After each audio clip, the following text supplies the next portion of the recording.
your estimations of the economic situation in the United States. You have come out and said that the U.S. is bankrupt, in far worse fiscal shape than Greece. That is a pretty bold statement to make. Why so? Well, it's based on data from the Congressional Budget Office, and also the IMF has produced very similar kinds of projections. If you really look at all the bills the government has due in the U.S., well, we have to pay lots of money for Social Security and Medicare, which is health care for the older people, and for Medicaid. And we also have defense spending obligations into the future. So all these projected bills really represent a form of debt. And they're the unofficial debt or the implicit debt. And they're huge, they're really high. And the official debt is actually relatively small. As a share of our output, for example, it's only about 70% or so, 60, 70%. What we do here is we compare all the spending from now through time and all the taxes that are going to be collected. And the spending includes paying off the official debt through time. And that difference is called the fiscal gap. And that fiscal gap is about $202 trillion based on the Congressional Budget Office's projections. And that's just enormous. It would require immediately and permanently doubling all our taxes, individual income taxes, corporate income taxes, payroll taxes. All these taxes would have to be doubled immediately and permanently to pay for the spending. And that's really impossible. So we have to cut the spending. And when you cut spending that you've promised to make, you're really reneging on an obligation. So that's the definition really of bankruptcy. And one of those promises includes, according to you, Social Security, Medicare, and Medicaid. You say that Social Security has played a central role in, and I'm quoting you, in a massive 6-decade Ponzi scheme known as the U.S. fiscal policy. Now, why has it been a Ponzi scheme?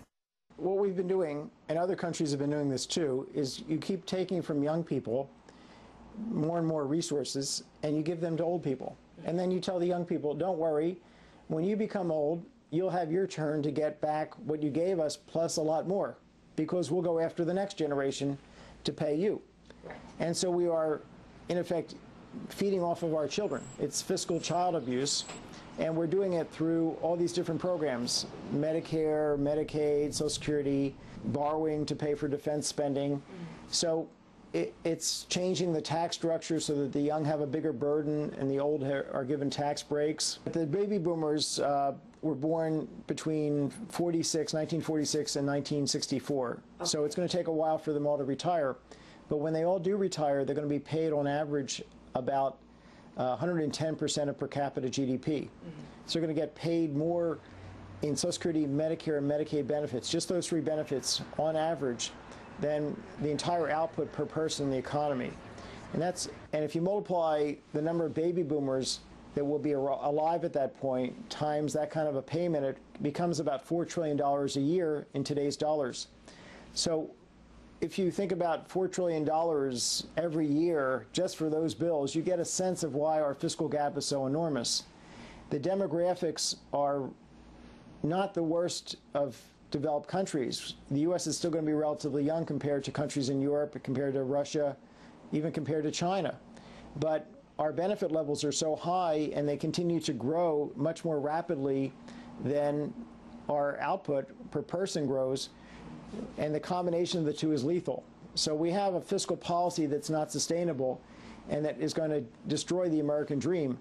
Now, what could happen in 4 years is that, or even in 2 days, is that the international lenders to this country realize that this country really can't cover these bills. And they could stop buying our treasury bonds and our treasury bills, and they could send our interest rates sky high, and our dollar could come crashing down. We could have an international financial crisis overnight that could lead to the government having to print even more money. The government now is printing lots of dollars, and that could lead to inflation, and you could end up with a situation like Russia had in the late 90s, which is hyperinflation. So that's the real scary part of this, is when your countries can't pay their bills, they start trying to pay them by printing money, which is not really a solution. So we have to get control of this problem. I've heard these type of theories for about 2 years now that we can't keep printing money. We could be standing in line for bread. Yet U.S. officials say that we are seeing slow signs of recovery. Are they trying to sugarcoat a problem? Are they trying to camouflage it? Well, they tend to like to sugarcoat and not discuss the long-term problems in their full magnitude. So this fiscal gap analysis that the IMF did in their 2010 review of U.S. fiscal policy, it was tucked away at the back of their report. It wasn't highlighted in the summary. So politicians are politicians. You're not going to necessarily get the truth from them. And an economy can be growing very well, and all of a sudden people realize how broke it is, and the bottom falls out. Take Argentina in 2002. Before that, for roughly 10 years, it was growing great guns. It was doing really well. All of a sudden, people realized that it was beyond its capacity to pay its bills, and everything fell apart. So the fact of the matter is the U.S. is not recovering very well. It is recovering, and whether this happens tomorrow or 2 years from now or 10 years from now, the reality is that we have a situation that we can't deal with if we continue to spend at this rate. We have to cut spending immediately and keep it low as a share of GDP through time. We have to do some radical things today or it would just get worse. What are Americans and foreign investors supposed to do with the information you're providing? Because it's a little scary when you know, you're warning the country's going to collapse, essentially, is what you're saying. Well, I think they can protect themselves by not buying long-term U.S. government bonds or long-term U.S. corporate bonds, because... Don't buy into your own country? Well, if you're an American and you're investing, or you're a foreigner, you're investing, are you going to invest in a bond that's going to pay you back fixed amount of dollars? If prices go up 10, 200%, whatever percent they go up, I think they're going to skyrocket given this policy, and therefore people are going to be paid back in watered down dollars that won't buy anything in real terms. So if you want to protect yourself, you don't want to be investing in things that are going to lose value. What about those that don't invest, that are just trying to live their life day by day? There are a lot of Americans that don't invest. This is why it's so important to get this problem under control, because it's a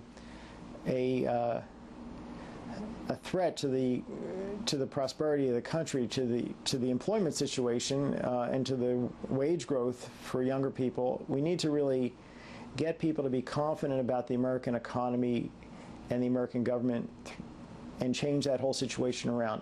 Right now, everybody understands to some degree, and some of us understand to a much greater degree, how broke this country is and how important it is to get control of it.